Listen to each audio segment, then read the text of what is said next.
It's 5:21 in the morning. I haven't been up this early in many years, but what I wanted to do today is I wanted to spend the day outside and go on a little adventure. So here's the plan. Sunrise is at 6:56 a.m. this morning, and I was driving a while back and I think I found a perfect spot to go up in the mountains and watch the sunrise. So we're gonna leave here in about 20 or so minutes. It'll take 45 minutes to get up there. And then after that, I live kind of close to a spur of the Appalachian Trail up to McAfee's Knob. So I thought we would do that today too. Supposedly it's one of the most photographed places along the AT, so I'm excited to check it out.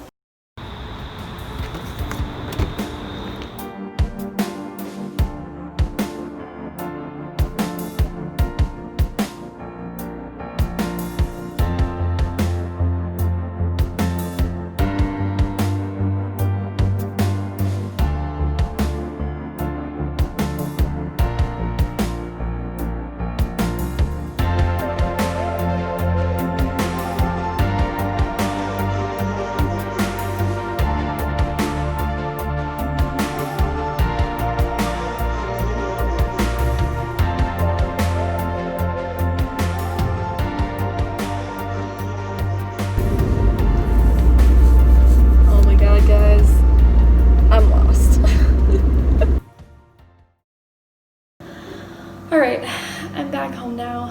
I got my Starbucks. I'll show it to you. I got my Starbucks. I'm a little bit more awake, feeling great. But yeah, I essentially went up to go find that Outlook. I kind of got lost this morning. I don't know where my GPS was trying to take me, but it was not it. I ended up on this small little highway that had no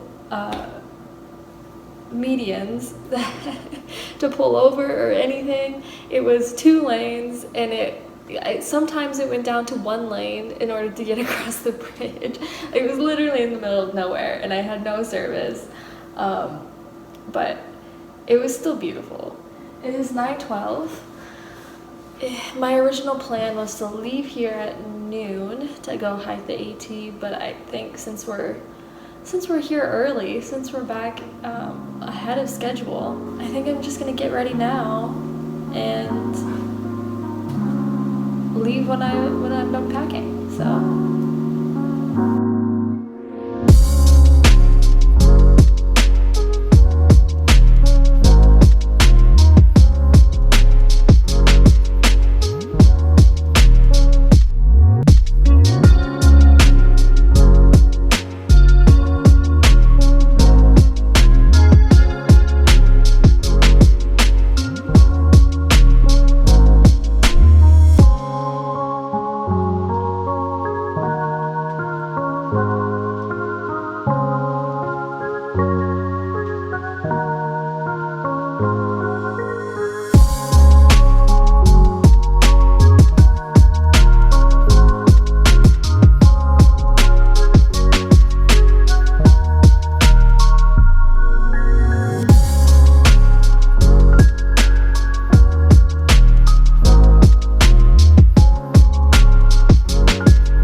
So I'm back. It's the next day. I completed the hike yesterday and I got home, took a shower, and did some yoga because oh my god, did that trail kick my ass. I am so sore today. Like, I keep getting up after sitting for like an hour or two and I can barely walk down my hallway.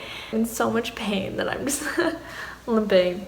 That's not to say anything about the trail. It was amazing. It was beautiful. It was wonderful. It was so much fun. But I'm just such an inexperienced hiker, and I am very out of shape. The last hike that I went on was probably about an hour and a half total, and this one took me about 4.5 hours to complete. And that includes a half an hour break at the top looking in the views. So about 2 hours each way. And I took the Appalachian Trail both ways. So there's actually 2 routes you can take up to McAfee's Knob. You can take the AT or you can take what's called the Fire Road. Apparently it's easier. I think it's used for emergency vehicles to get up there when needed. But I decided to take the AT because I can never take the easy route. But no, it was very beautiful. Highly recommend it. The signs along the way say it's about 3.9 miles to get to the top, but I will say, after looking at my Fitbit, once I get back from my car, so from my car up to the top, walking around at the top, and then back to my car, it said I think I went over 10 miles in one day, which is crazy. I haven't walked that long of distance in a very long time, but it felt really good. I was kind of at a point where I needed to get out of my apartment and do something and move and get outside, and it was the trip that I needed. So that being said, being out of shape and not experienced, I still made it. I still did the whole thing front and back, so I mean, if I can do it, almost anyone can do it. But the whole experience was extremely beautiful. It was extremely breathtaking and serene, and people say it's a very busy trail, which it is, but I think the Fire Road is more busy than the AT, because the initial probably 2-3 miles, yeah, about 2 miles, is the AT and the Fire Road diverge from each other, and they kind of head in 2 separate paths, but then they come back together for the last, is it like 1.5 miles up to the top, where you have to take the AT to get all the way to the top of McAfee's Knob. I don't know if that's good, if the Fire Road is closed the day that I went all the way to the top, or if that's normal, or if that's not normal, but anyways, the AT portion, that the initial 2 miles of the AT was actually, it wasn't that busy at all. I mean, I saw people, like a couple people probably once every 20 minutes or so, but 90% of the time I felt like I had the whole trail to myself and I was alone in the woods, and it was beautiful. It was very relaxing. It was very serene. It led for a lot of contemplation and honestly confidence boosting, because since I'm so experienced at hiking, on the initial ascent up, it was really hard for me to get my footing because it's kind of loose rocks along the way, and I was so worried with every step that the rocks would just roll out from underneath me and I would fall over and probably in front of someone and be really embarrassing. But after, especially on the way down, I got more sure-footed and I got more confident in my ability to walk forward, which sounds super weird, but it was a little bit of a confidence boost, and it was just something that I noticed that made me feel better. And with everything going on, you can take the little wins, am I right? I didn't fall down the mountain. Score 1 for me. So would I recommend this trail? Absolutely. I really want to do it again. I want to bring, you know, if some of my friends come and decide that they want to spend 5 hours of a day hiking, I would bring them on the trail. I like going on hikes and adventures that lead to a destination, whether it be a waterfall or a lake or a park or something like that, something beautiful and scenic. In this case, it was literally the top of the Appalachian mountains. You were on top of the world and you led to some cliffs, which you got some pretty amazing pictures. It was just beautiful. It was amazing. I would 100% do it again, but it was hard. So I don't know if I would bring my parents to do it. Maybe your parents are more active than my parents, but I would definitely bring like friends, and I would go do it alone again as well. The day that I went, it was the morning. It was like in the 60s, but it was probably in the 70s when I got there. But 95% of the trail, you're covered with trees, and it's beautiful and serene. It's a well-marked path. I never felt like I was lost or anything. I always knew where to go and that I was on the right trail. And then, like I said, I felt like I had the trail to myself at times, but it was also nice seeing people once in a while to know that, you know, if I did get lost or I twisted my ankle or I fell, there would be someone there. There would be someone to come by, because it's just a well-populated trail.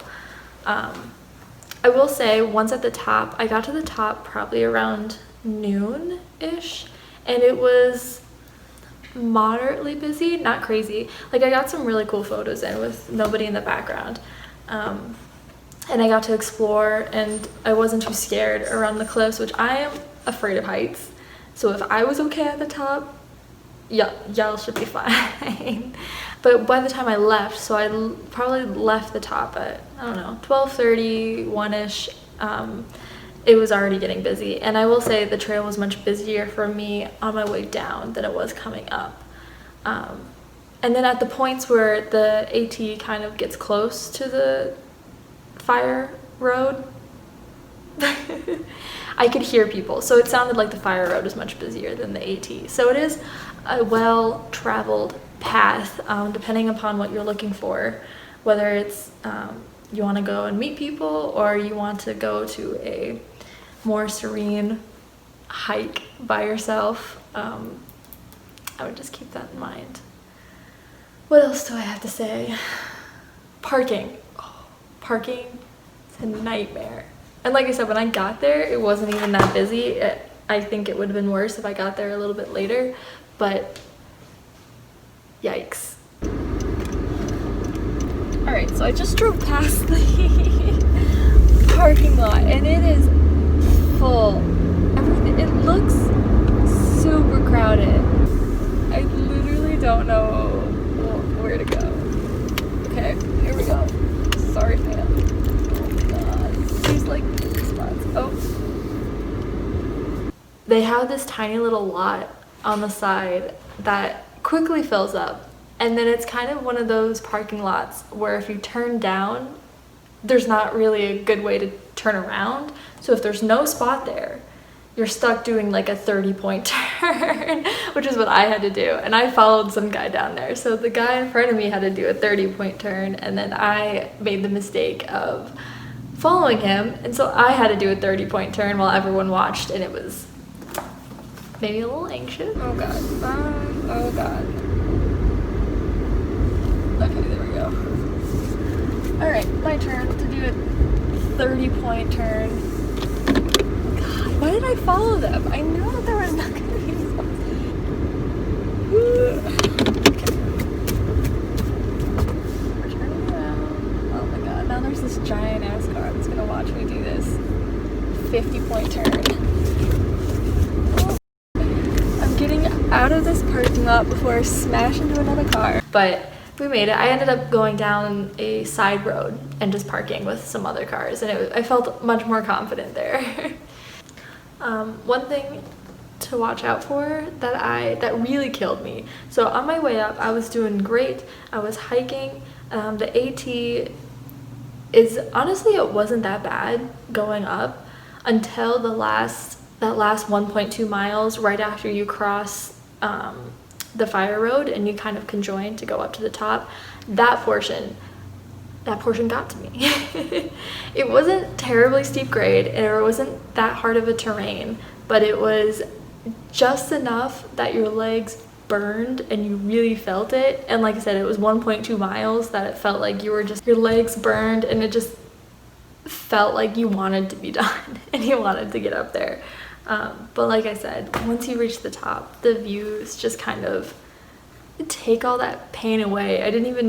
You get to the top and it's like, it doesn't even matter how hard or how hard it was to get there or how much your legs hurt, because the views were just breathtaking. 100% worth it. If you're ever in the area, absolutely do it. But what I wanted to say is, as a warning, on the way back down, I didn't realize it going up, again, because maybe I'm not a hiker, so I wasn't paying attention to it, but you kind of go, so when you start the trail, you kind of go up a little bit, and then you actually go downhill quite a bit. So it's kind of like you go up and then down, and then up and then down, and then up. So on the way coming back, I actually had a lot of steeper uphill inclines that I was not prepared for. My legs were not prepared for.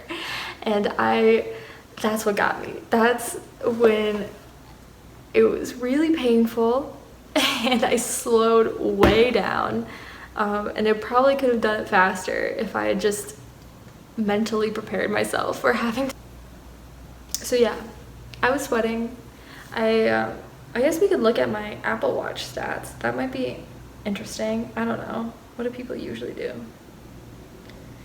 I guess I can't do it on my watch, but maybe I'll take a screenshot of the stats from my hike from my activities app on my phone and put it in. I'm such a YouTuber. I'll put it in here. So you can see.